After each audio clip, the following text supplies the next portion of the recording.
मेरठ में केंद्र सरकार की महत्वाकांक्षी स्टैंड अप इंडिया योजना ने महिलाओं को आत्मनिर्भर बनाने में अहम भूमिका निभाई है।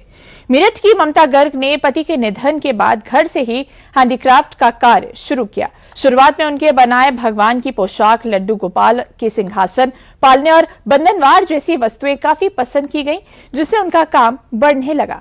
व्यवसाय विस्तार के लिए उन्हें आर्थिक सहायता की आवश्यकता पड़ी, जिसके बाद उन्हें स्टैंड अप इंडिया योजना के तहत 10 लाख रुपए का ऋण मिला।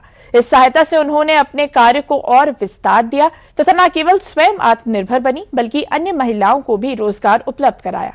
आज ममता गर्ग का हैंडीक्राफ्ट कार्य देश ही नहीं बल्कि विदेशों में भी सराहा जा रहा है, जिससे वे महिला सशक्तिकरण की प्रेरणादायक मिसाल बन गई हैं।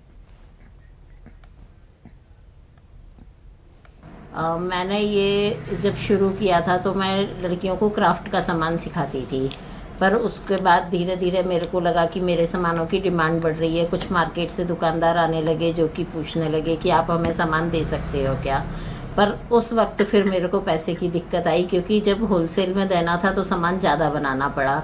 तो उसके लिए फिर मेरे को बैंक से स्टैंड अप इंडिया में लोन मिला, 10 लाख रुपए का लोन मिला, जिसमें कि मैंने फिर मटेरियल ख़रीदा।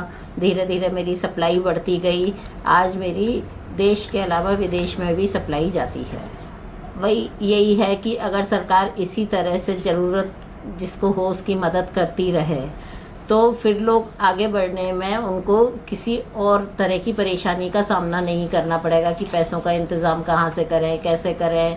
अगर हमें आसानी से लोन मिल जाता है और इस तरह से हम अपना मटेरियल ख़रीद पाते हैं, आगे काम बढ़ा पाते हैं, तो वो ज़्यादा अच्छा है।